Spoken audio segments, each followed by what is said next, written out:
Je voudrais vous adresser, chers amis, chers camarades, la grande joie qui m'anime au moment où je prends la parole pour intervenir dans votre grand événement que vous organisez dans ce beau pays qu'est la France, sur le thème de la paix et du dialogue en rapport avec la situation au Cameroun. Je voudrais féliciter les organisateurs, la direction du NMP en France, en particulier dans la diaspora européenne en général, Mme Aline Péchaud et toute son équipe.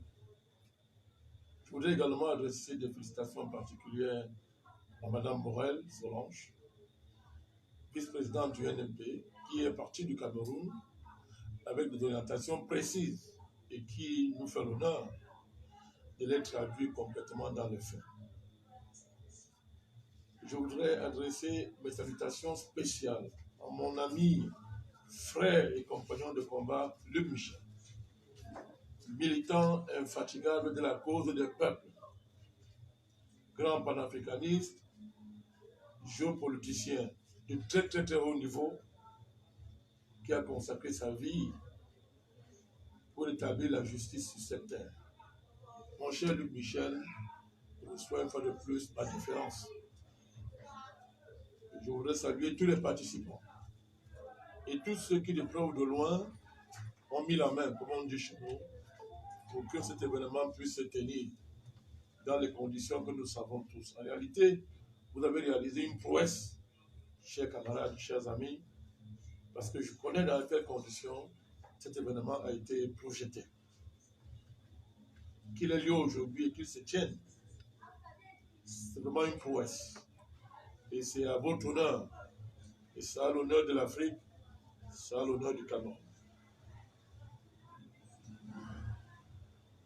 Votre événement se tient après que notre pays a organisé le grand dialogue national.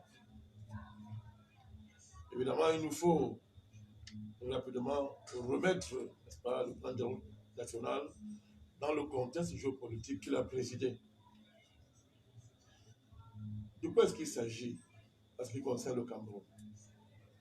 Ce qui se passe dans notre pays n'est pas nouveau. Ce sont des vieilles recettes, n'est-ce pas, qui ont toujours caractérisé la tradition impérialiste. Qu'on a simplement réchauffé aux couleurs du moment. C'est peut-être nouveau pour la nouvelle génération, pour celles et ceux qui n'ont pas l'habitude, n'est-ce pas, des affaires géopolitiques, ou bien qui ne consacrent pas assez de temps pour méditer sur l'histoire des nations. Mais pour ceux qui le font, il n'y a rien de nouveau sous le soleil au Cameroun.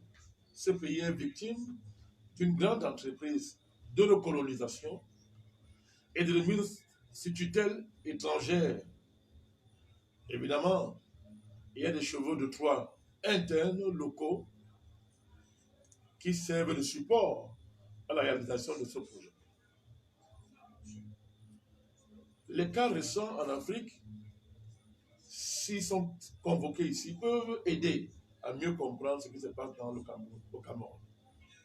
Prenons la crise qu'on appelle la crise dite ivoirienne. Lorsque la rébellion ivoirienne déclenche son action, elle est parée de toutes les vertus. C'est présenté comme étant la plus grande entreprise de démocratie au monde et de défense des libertés et des droits de l'homme. L'ONU, la France, l'Angleterre, les Américains, l'Union européenne habillent la rébellion ivoirienne de toutes les vertus qui puissent exister. Et beaucoup d'Africains ont soutenu cette initiative, croyant que le soleil se levait à Boaké. Je voudrais aujourd'hui faire le parallèle entre l'enthousiasme de ces Africains-là qui se basant sur les théories que nous connaissons, à savoir l'Afrique est mal gouvernée, les Africains pillent leur continent, le noir est méchant et maltraite son propre frère, donc il ne faut plus accuser l'homme blanc, il ne faut pas accuser la France, arrêtons d'accuser les Européens. Mais ces gens étaient aux anges. Même aujourd'hui, avec le recul, alors qu'aujourd'hui les acteurs de la rébellion ivoirienne, n'est-ce pas, sont rattrapés par les réalités, ce sont ces mêmes acteurs aujourd'hui qui nous disent quelle était la qualité, quel était le projet qu'il y avait derrière la recolonisation de la Côte d'Ivoire, l'abjection élevée au niveau d'une démarche politique. Alors, quel Africain aujourd'hui peut avoir le courage de défendre ce projet politique? Tous ceux qui hier ont soutenu M. Ouattara et la rébellion ivoirienne rasent les nuits aujourd'hui. Pourquoi? Parce que c'est honteux ce qu'ils ont soutenu. C'est honteux ce qu'ils ont porté comme projet. Mais c'est la même chose qui a cours au Cameroun aujourd'hui. Et ce qui est effrayant, c'est que la même cause, les mêmes effets, les mêmes acteurs, personne n'a tiré l'expérience de ce qui s'est passé en Côte d'Ivoire, pour ne citer que ce cas. Personne n'a tiré l'expérience de ce qui s'est passé en Libye, ce qui se passe au Mali et en Centrafrique. Et voilà le vrai problème de l'Afrique. Comment sommes-nous incapables de tirer les leçons de l'expérience? Comment expliquer que les mêmes méthodes sont reproduites depuis 1000 ans et les Africains retombent dans le même paquet? Les mêmes erreurs sont reproduites, les mêmes camps se redessinent et les mêmes empoignades entre nègres, permettez-moi l'expression, on court. Ce sont les mêmes acteurs qui ont mis le feu en Côte d'Ivoire, en Libye, qui mettent le feu au Mali, en Centrafrique et ailleurs. Ce sont les mêmes acteurs, à quelques degrés de différence, qui sont en train d'opérer au Cameroun. Ce sont les Américains, c'est quelques réseaux américains, parrainés par la CIA, qui sont à l'œuvre au Cameroun. Dès le début de cette crise, le NMP, 3 jours après son déclenchement, le NMP a identifié clairement ce qui est derrière la crise. Nous avons dit les États-Unis. Aujourd'hui, il y a tellement de preuves sont accumulées qu'on est surpris de voir qu'il y a encore des Africains, en général des Camerounais, qui veulent réduire cette crise à une affaire interne au Cameroun, à une affaire opposant les anglophones, des gens comme l'Ayoub Tabé, ce terroriste, et l'État du Cameroun. Le Cameroun est déstabilisé par les États-Unis, les multinationales et le double jeu français. Alors ça vous surprend que je dis que c'est la France. Si, en plein jour, la France a pris ses distances à l'égard des acteurs de cette crise, mais la nuit, elle ne joue pas franc jeu avec le Cameroun. Des réseaux américains ont pris en charge les contradictions nationales du Cameroun et ont décidé de l'instrumentaliser pour la vieille cause qu'on sait, s'accaparer de nos matières premières et satisfaire l'ivresse de puissance. Et là, je reprends mon ami Luc Michel, qui est au cœur de la géopolitique américaine. C'est de cela qu'il s'agit, il n'y a rien d'autre. Nous avons des cartes et des photos où on voit M. Ayoub Tabé brader ces 2 régions, n'est-ce pas, à ses partenaires américains, sans avoir reçu le mandat de personne. Il a fait. Ils étaient sûrs que Mme Hillary Clinton allait prendre le pouvoir, pour que la mafia démocrate autour de ce qu'on appelle le NDI, et les Soros et les autres, et leurs alliés internes, n'est-ce pas, démembrent le Cameroun de ces 2 régions-là et répètent ce qu'ils ont réalisé au Soudan et ailleurs. C'est de cela qu'il s'agit. Ce n'est pas une affaire de marginalisation des populations dites anglophones de cette région. Alors, ressasser les histoires qu'on appelle selon les intérêts, n'est-ce pas, de ceux qui sont derrière ce projet, fait sourire les vieux panafricanistes. Ça fait sourire. tout ce qu'on raconte jusqu'à présent n'a rien à voir avec l'histoire de cette région. On prend des parties de l'histoire qui arrangent les uns les autres. On achète les médias au Cameroun. Ils sont payés pour ça. Et on entonne un chœur, comme si on chantait dans une église. On entonne un chœur, matin, midi, soir, et on fait croire que c'est la vérité. La vérité de cette région par rapport à son histoire est connue. Il suffit de les lire pour voir que ça n'a rien à voir avec ce qu'on raconte. Une chose est d'être marginalisé. Autre chose est d'avoir une organisation qui paralyse 2 régions pendant 3 ans, empêchant les enfants d'aller à l'école, maîtrisant, ayant le répertoire téléphonique de chaque habitant de la région, de manière à pouvoir les intimider, les menacer, terroriser les uns les autres pour qu'ils adhèrent au mot d'ordre. Une chose est de mobiliser les structures internationales, de mobiliser un État comme les États-Unis qui porte votre cause matin, midi, soir, sans avoir honte, hébergeant sur son territoire des terroristes qui financent la destruction d'une nation. Voilà le rapport entre tout ceci et la marginalisation. Voilà le rapport.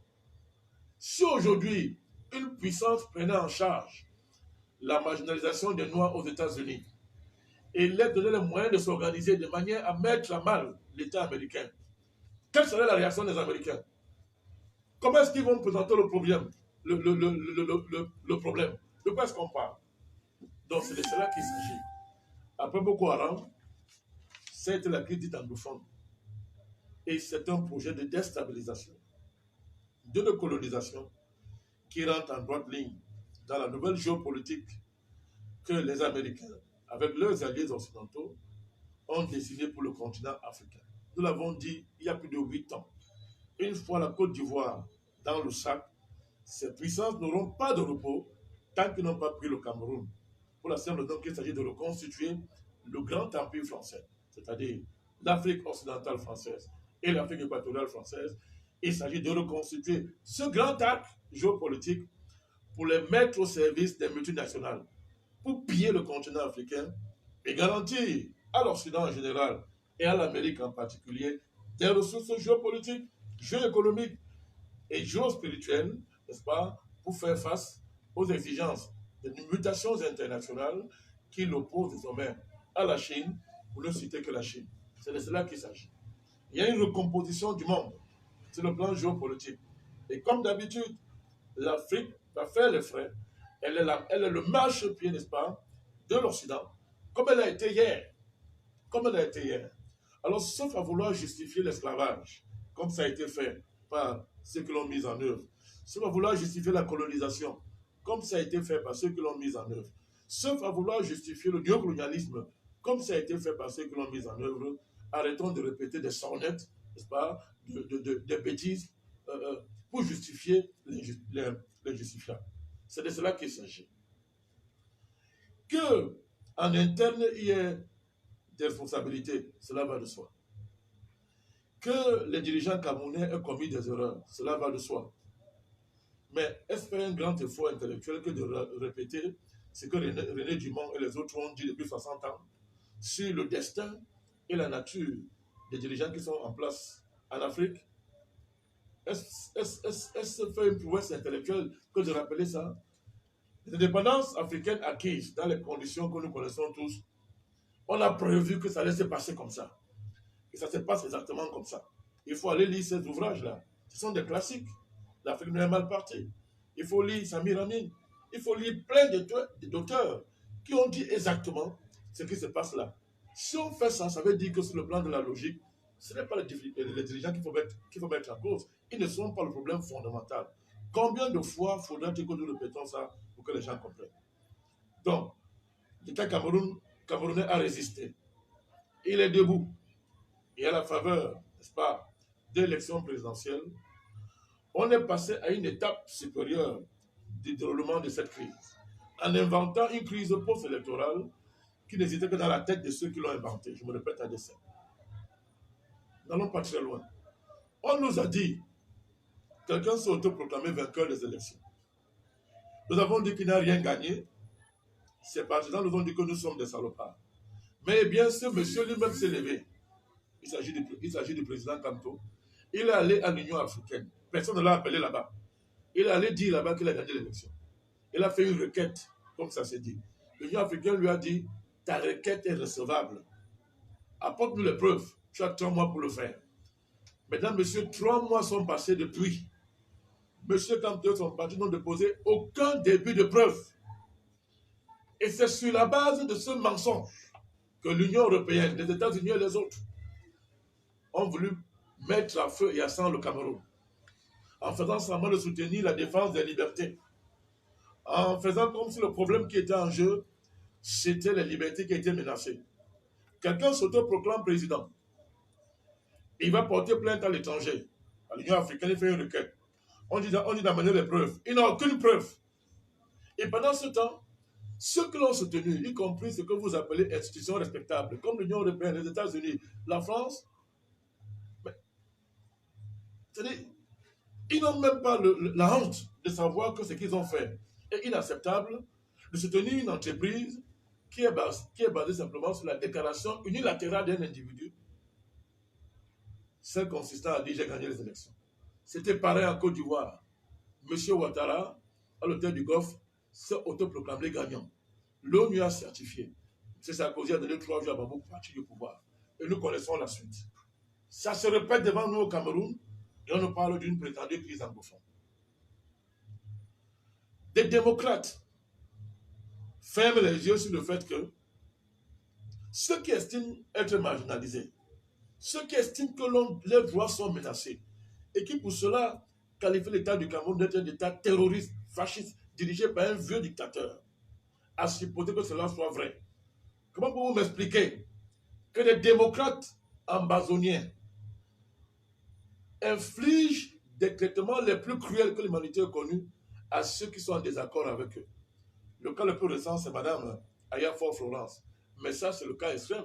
Mais ça a commencé dès le début de la crise. Tous ceux qui dans ces 2 régions, n'étaient pas en accord avec les ambazoniens et M. Ayuk Tabé, leurs maisons étaient rasées et brûlées. Ils étaient menacés de mort. Quand ils n'étaient pas tabassés, que dit l'Occident par rapport à ça? Vous qui êtes si attachés aux libertés. Les libertés sont seulement menacées quand M. Kamto veut faire les marches blanches. Mais les gens qui ne sont pas d'accord avec ce que font les ambazoniens dans les régions anglophones, qui garantissent leurs droits, pourquoi vous vous taisez? Alors, et ceux qui font semblant de ne pas voir ça, pour continuer à pérorer sur la prétendue marginalisation des anglophones. Mais c'est une honte. Si vous êtes des démocrates, mais tirez les conséquences. Un démocrate ne règle pas les contradictions par la violence. Aussi simple que ça. Si vous reprochez au président bien d'être violent dans le règlement des contradictions parce qu'il interdit les marches blanches, pourquoi vous taisez lorsque les ambazoniens tuent, menacent tous ceux qui dans cette région ne pensent pas comme eux? Mais ils sont anglophones. Mais quand les anglophones marginalisent les anglophones, ça devient quoi? C'est toujours une crise anglophone. Mais je ne veux pas insister sur le fait que, depuis le début de la crise, les anglophones marginalisés, comme on prétend le dire, à qui on a fait croire que leurs ennemis sont les francophones, se sont réfugiés pour la plupart où? Les 2 tiers et demi des déplacés sont où? En zone francophone, pour parler comme vous. N'est-ce pas la preuve que cette crise-là est purement artificielle?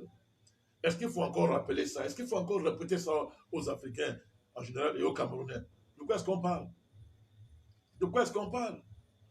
Donc, quand on voit tout ça, il faut être courageux pour vouloir maintenant venir intervertir la hiérarchie des contradictions en nous faisant croire, comme j'entends certains vouloir le faire, que le problème de l'Afrique, ce sont les ministres milliardaires. C'est le noir qui maltraite son frère noir. C'est ça le problème. Qu'arrêtons d'accuser l'Europe. Mais il faut qu'on soit sérieux. De quoi est-ce qu'on parle? Ah, c'est peut-être que vous ayez raison. Pourquoi, quand des Africains s'élèvent, ne veulent pas maltraiter leurs frères, veulent mettre en place des politiques pour justement aider leurs frères noirs, qui les tuent? Qui programme leur assassinat, mesdames, messieurs? Qui programme leur assassinat? Qui planifie leur assassinat? Mais c'est l'Europe qui a tué Sankara. Vous avez dit que c'est M. Compaoré, vous êtes sérieux? Il n'était qu'un exécutant de bas niveau. On sait qui a planifié ça, qui a organisé, donné le moyen à M. Compaoré de le faire. Qui a envoyé Gbagbo à la CPI? Vous avez dit que c'est Compaoré ou Ouattara? Vous allez le dire, vous allez fermer les yeux sur la déclaration de Sarkozy qui a donné 3 jours de parti au pouvoir? Vous allez fermer les yeux sur le fait que l'armée française est entrée au palais présidentiel à Abidjan et a attrapé le couple présidentiel. Et quand ça a été vu à Mondovision, on a rapidement maquillé en amenant des nègres pour les besoins de la cause. Vous allez fermer les yeux sur le fait que les Sukhoi ivoiriens ont été détruits par l'armée française et que pour les besoins de la cause, la France a tué 9 soldats français pour justifier ça. Jusqu'aujourd'hui, l'enquête est bâclée, on dit secret défense. Alors que les familles ont fait des enquêtes et sont à 2 doigts du but, ont retrouvé tout ce qu'il fallait retrouver pour démontrer que c'est la France qui a tué ses militaires pour les besoins de la cause. Et ce n'est pas la première fois. Hein. Vous n'avez qu'à voir ce qui s'est passé aux Zaïre et ailleurs. Ce n'est pas une première fois, mesdames, messieurs. Alors, dès qu'on va attaquer cette affaire, on dit secret défense. Secret défense. Qui a tué tous les héros africains depuis l'esclavage, en passant l'esclavage arabe, en passant par l'esclavage infligé par les Occidentaux, le colonialisme et tout, qui massacre tous les Africains, qui disent que, bon, ok, nous, on va mettre en place des politiques qui vont arrêter cette affaire où le noir tue le noir, qui organise les divisions, qui donne les armes pour qu'on tue les patriotes, qui justement veulent en finir avec cette mauvaise gouvernance que vous aimez tant de reprendre à votre compte. Mais qui tue ces gens? Si vous dites que le problème c'est que les ministres volent, et que maintenant vous avez des hommes d'État sérieux qui vous disent que bon, ok, nous on fera un projet politique qui va empêcher que les ministres volent. Nous allons établir une rigueur politique qui va faire en sorte qu'un ministre soit pratiquement égal au citoyen lambda. Sankara l'a fait. Il était président et roulait en Renault 5.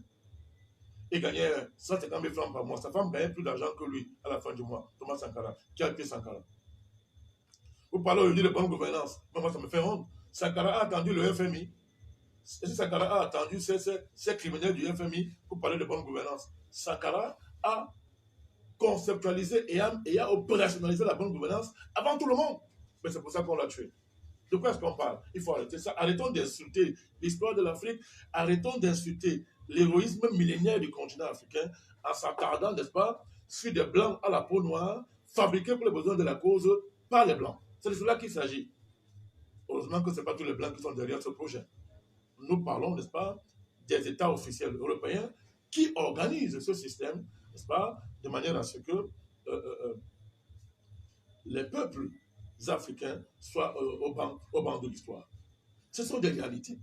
Donc, cette volonté de renverser la hiérarchie des contradictions, pour faire à ce que désormais le problème, ce n'est pas les rapports impérialistes qui lient l'Afrique à l'Occident, mais désormais le fait qu'on a des ministres qui volent les milliards, mais ça fait sourire.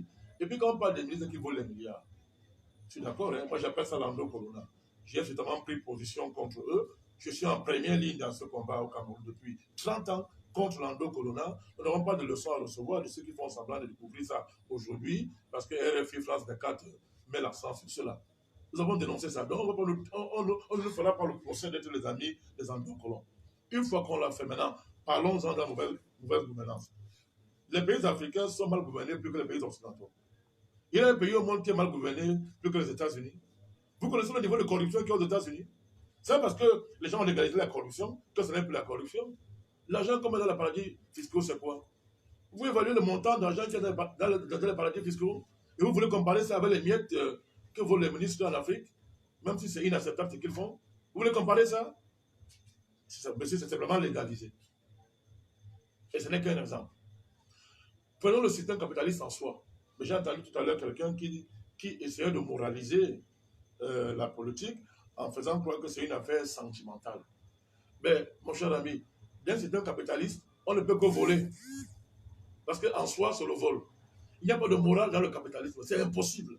Alors, c'est parce que, je le répète une fois de plus, que le voleur a décidé de blanchir son vol par des mécanismes les plus subtils.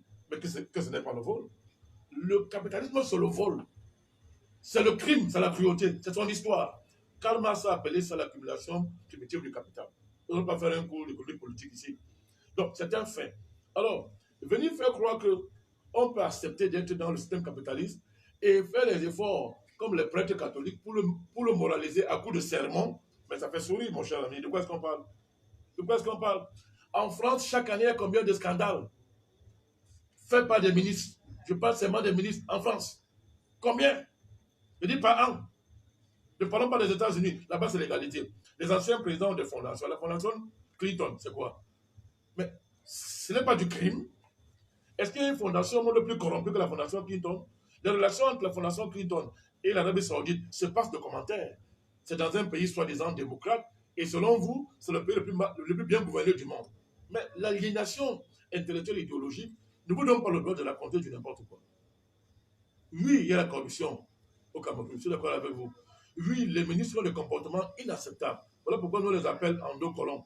Mais ça ne donne pas le droit de venir renverser la hiérarchie des contradictions, qui est aussi flagrante dans tous les domaines, qui montre que l'Afrique est victime d'un pillage organisé depuis 1000 ans, monsieur. Il y a 1000 ans, le président Biya, cette génération de chefs d'État n'existait pas. Alors vous me dites pourquoi on était esclavagisé. Mais si on vous écoute, ça veut dire qu'on était esclavagisé parce que nous sommes des feignants. Voilà pourquoi on était esclavagisé. Donc, d'après cette théorie-là, n'est-ce pas, être faible, c'est un crime dans ce monde. Quand on est faible, on a tous les défauts de la terre. Quand on est fort, on a toutes les qualités de la terre. C'est de cela qu'il s'agit. Mais eh bien, l'histoire ne marche pas comme ça. Ça, c'est une conception étrange de l'histoire, mais c'est loin de la vérité. Donc, vraiment, je voudrais dire que le bilan, là, le bilan de ce discours, de cette démarche, qui consiste à vouloir faire croire que le problème africain, c'est la bonne gouvernance, on peut l'établir. Depuis 30 ans au Cameroun, lorsque Mitterrand, si on prend la France, fait son discours à la Baule, il nous dit que le problème, c'est la démocratie. Eh bien, on a vu toute une partie des Africains dire que, oh bien, ok, nous allons simplement devenir des démocrates. C'est-à-dire qu'ils sont passés 30 ans de parti unique. Les mêmes gens chantaient la gloire des partis uniques. Quand Mitterrand a fait son discours, ils sont devenus démocrates en 2 jours. 2 jours, on suffit pour que les gens qui ont été des amis du parti unique pendant 30 ans deviennent démocrates. Bon, ça, c'est pas un problème. Donc, cette magie-là, on peut l'opérer. Maintenant, ils nous ont dit démocratie, bonne gouvernance. Faites-moi le bilan de tous les hommes politiques camerounais en général, pardon, en particulier, et africains en général, qui sont venus au pouvoir par le biais de la démocratie et la bonne gouvernance, et qui, depuis longtemps, luttent contre la corruption. Quel est leur bilan depuis 30 ans? Quel est leur bilan depuis 30 ans? Ils nous ont dit que non, les Sankara, c'était des rêveurs. Les Modibo Keïta, le Moumba étaient des rêveurs. Qu'eux, ils sont la nouvelle génération, ils ont été dans les universités occidentales, ils ont été à la Banque mondiale, au FMI, on les a moulés, n'est-ce pas, dans les principes de bonne gouvernance, de bonne gestion et de calcul économique froid. Et qu'ils vont montrer que les Mobutu-là, c'était des dinosaures d'un autre âge. Faisons le bilan depuis 30 ans. Vous voulez qu'on en parle? Regardez le Mali. Combien d'alternances et combien de cures d'ajustement anti-corruption? Ça a produit quoi? Le Mali est divisé en deux. C'est terminé là-bas. Le bilan sur le terrorisme. IBK est dépassé depuis. Prenons la Côte d'Ivoire.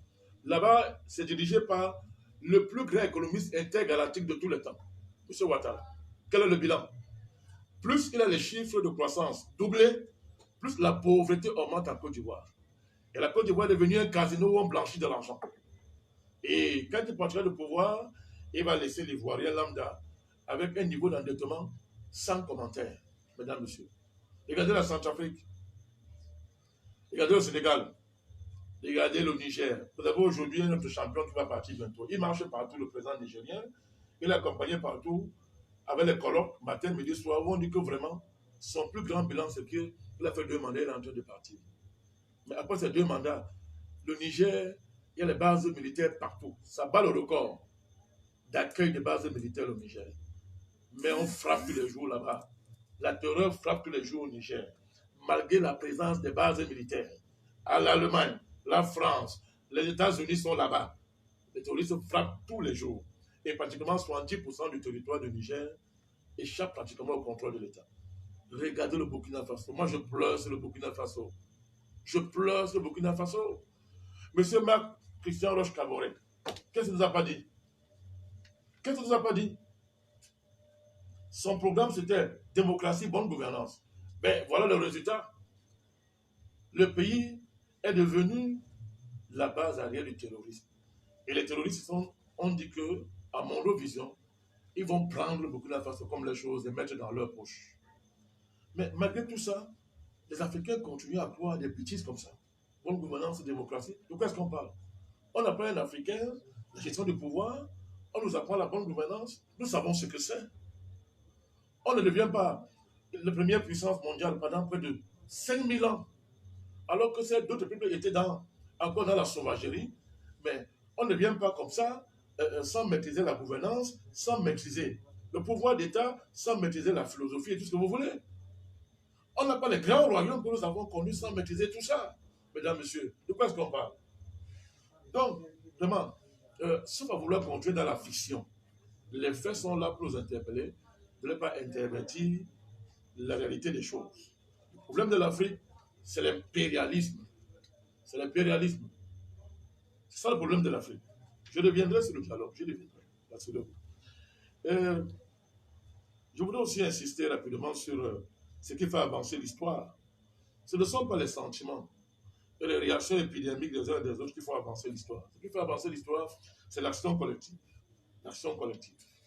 Et celle-ci est impossible sans une théorie de l'action collective. Ce ne sont pas les sentiments. Ce ne sont pas les émotions personnelles.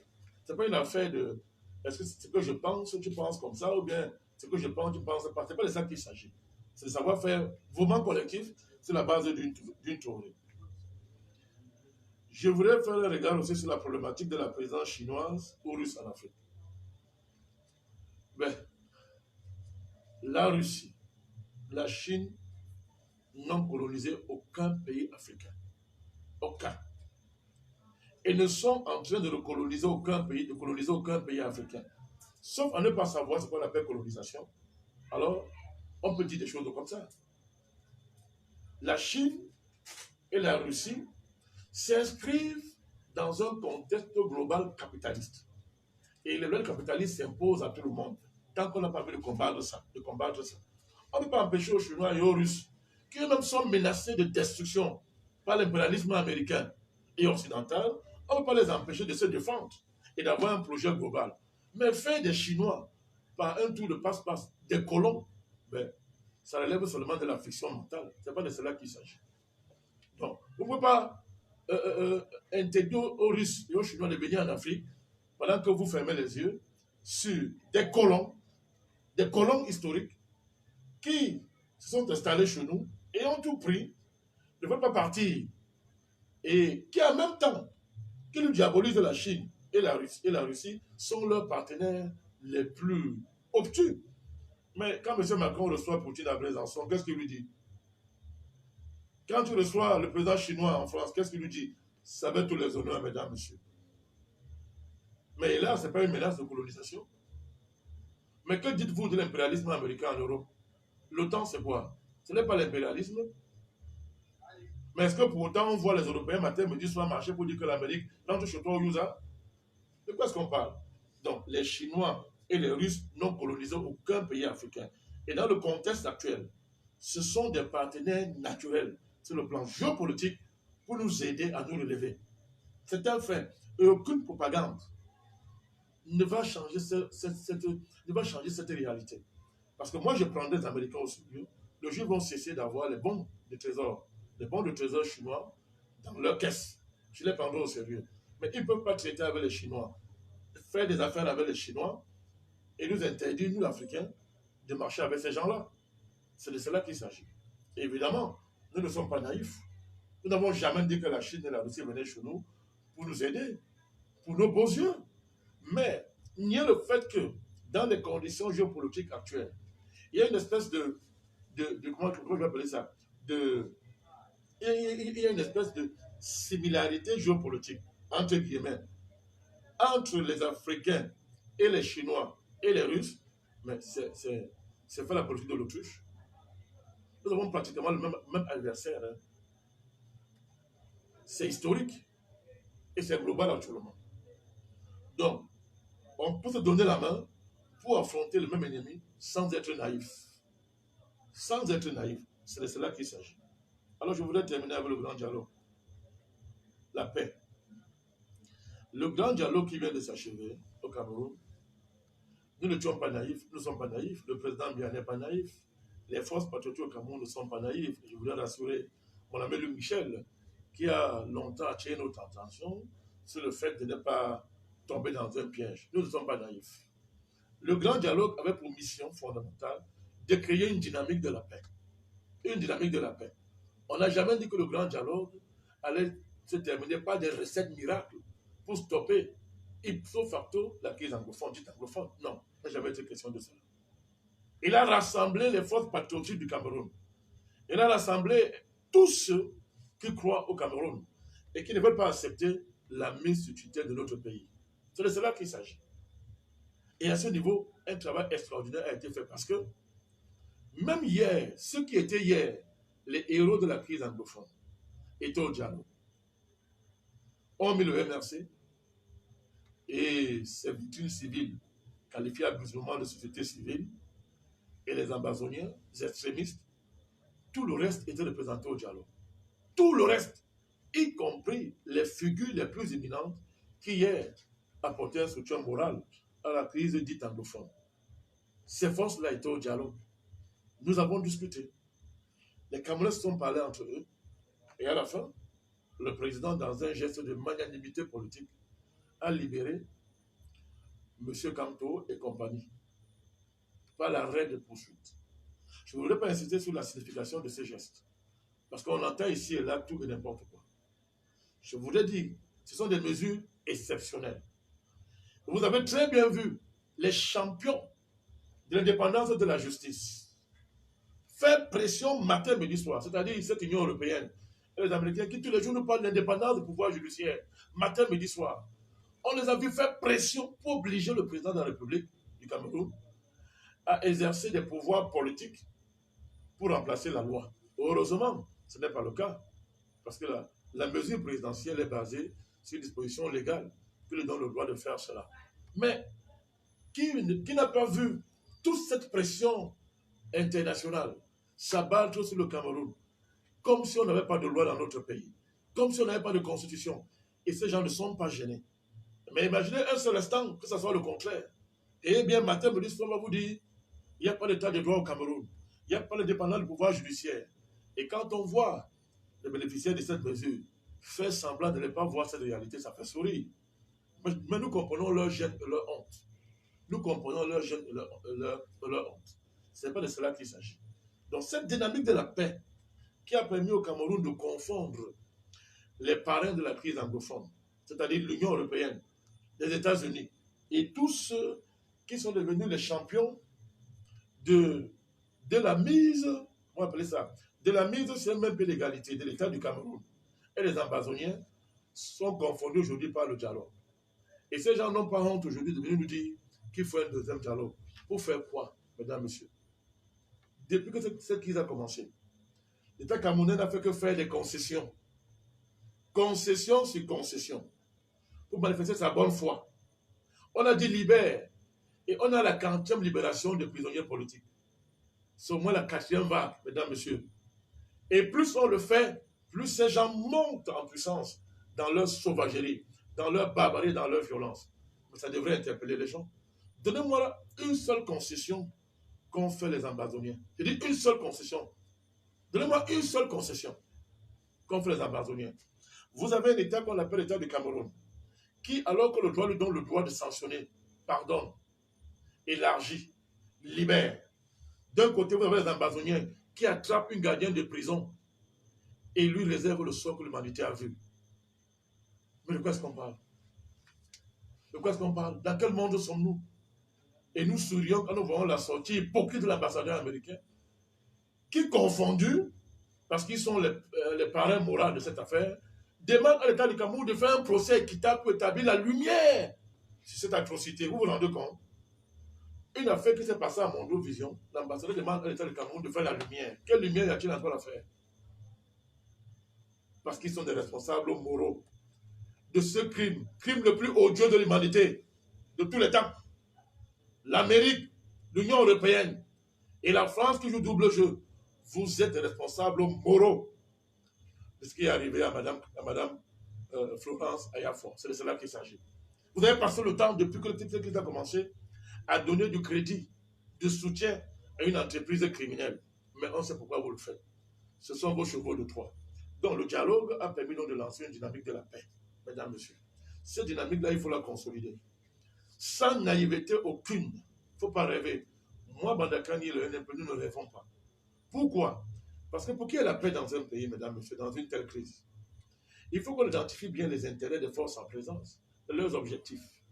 En Côte d'Ivoire, M. Ouattara et sa bande ne se seraient jamais arrêtés s'il n'avait pas pris le pouvoir.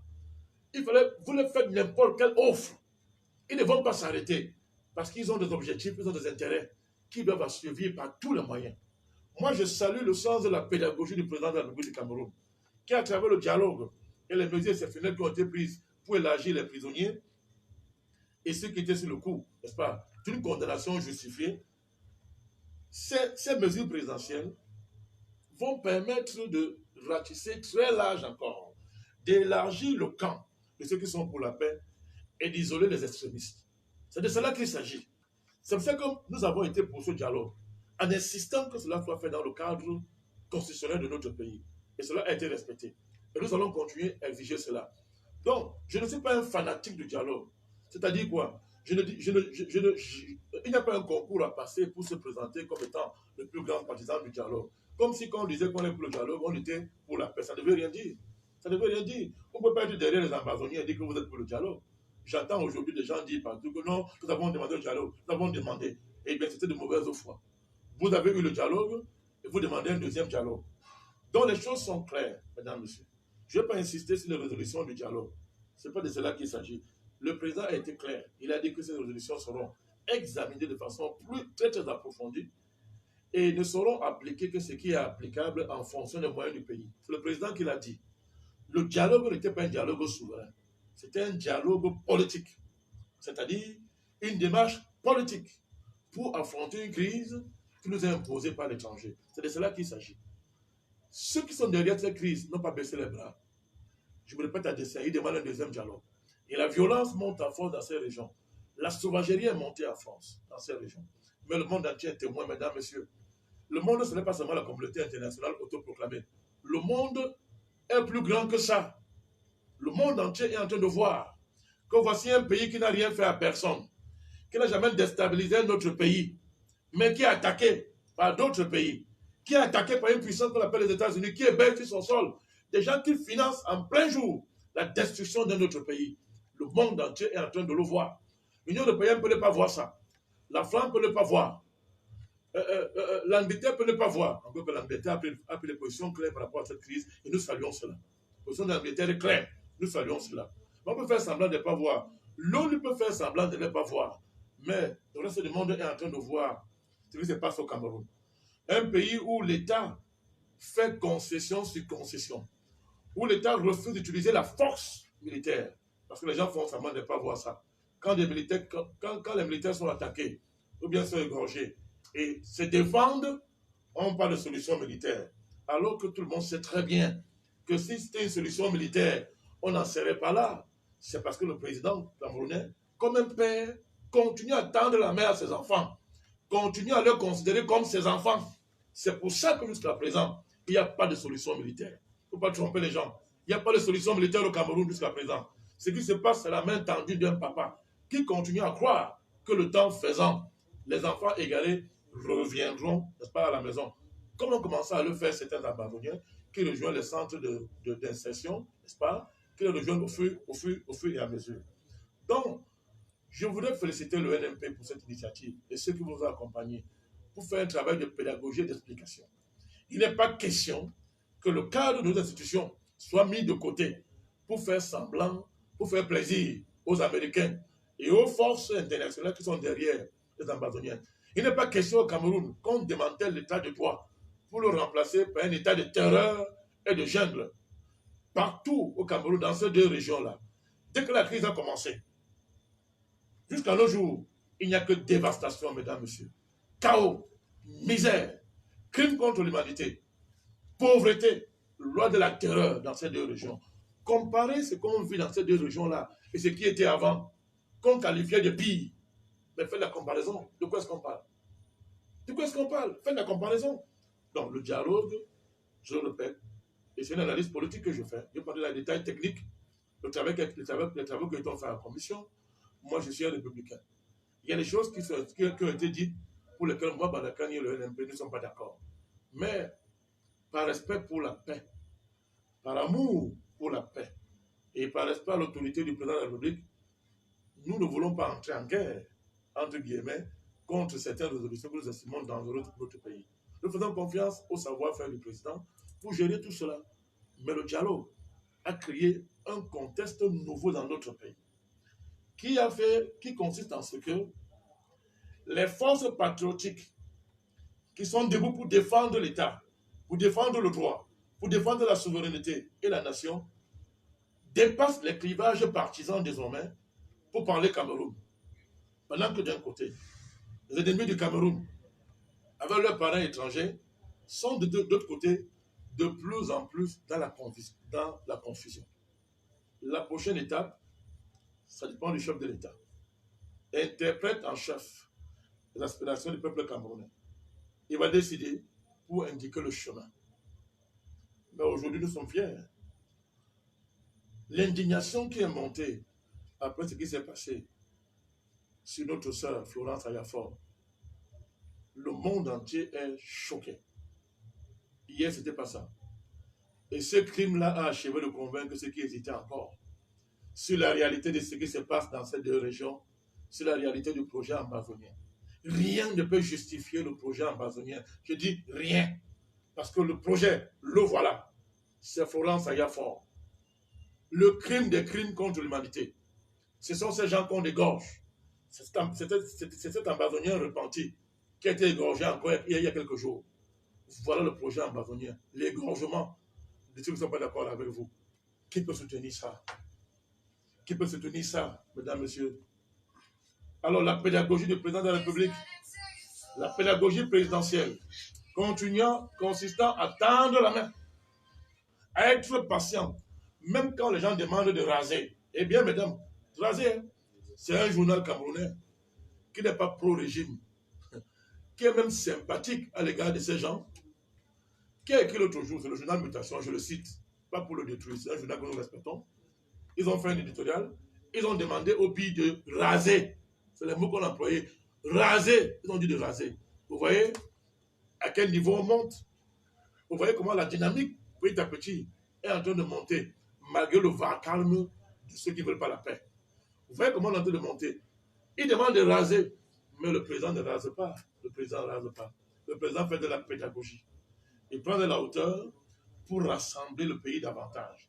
Élargir la base sociopolitique du pays par rapport à cette crise. Élargir cela de manière à ce que nous venons à bout de cette situation qui a déjà assez duré. Je terminerai, mesdames, messieurs, par répéter ce que j'aime dire. Aucune force au monde ne peut déstabiliser le Cameroun. Même le président Biassi voulait le faire, il ne peut pas le faire. C'est le Cameroun qui va le déstabiliser. Aucune force au monde ne va déstabiliser le Cameroun. Le dialogue a été un grand pas pour sortir des crises. Nous sortirons de cette crise. Le Cameroun va vaincre cette crise. Le Cameroun va rester debout, regardant droit devant son destin. Grand pays, le pays de Oumyobé, de Wangé, de Moumie, de Mangabel. Pays qui a hérité de toutes les traditions révolutionnaires et progressistes du monde. Pays qui a rencontré tous les colonialismes du monde. Depuis le Portugal jusqu'à l'Angleterre et la France, en passant par la Hollande, l'Espagne, et même d'une certaine manière les États-Unis. Je dis bien d'une certaine manière. Un pays comme celui-là, qui a cette longue tradition, qui a cette profondeur historique.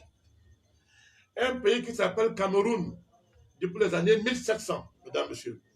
Il dit 1700, on appelait le genre Cameroun Riva. Cameroun n'est pas né à la faveur de la colonisation française et anglaise. Et on parle anglais au Cameroun, mesdames, messieurs, longtemps avant l'arrivée des Anglais comme colonie. Le peuple Douala, pour le citer, parle au Douala, parlait déjà anglais. C'est pour ça que le traité qui liait les chefs Douala à l'Allemagne est écrit en anglais, mesdames, messieurs. Vous voyez, ce n'est pas une affaire de parler anglais. Non, non, non, ce n'est pas une affaire de parler anglais. C'est une affaire de résistance contre le projet colonial. Comme ça a été le cas hier avec les Camerounais face aux Allemands. Comme ça a été le cas hier avec les Camerounais face à l'Angleterre et la France. comme c'est le cas aujourd'hui, pour le peuple camerounais au debout, contre tout le projet global de déstabilisation qui veut l'anéantir. Un pays qui a une telle profondeur historique sort toujours vainqueur des épreuves. Et votre conférence que vous tenez à Paris à l'heure actuelle est un signe qui montre que le Cameroun est debout. Je voulais saluer encore mon ami Louis Michel. Je voulais vous saluer tous, Madame Morel, Aline Péchaud, Onana, Ikoum Patrick et tous les autres. Je voulais saluer les participants. Je vous dis bon courage. Vive le Cameroun, vive le NMP.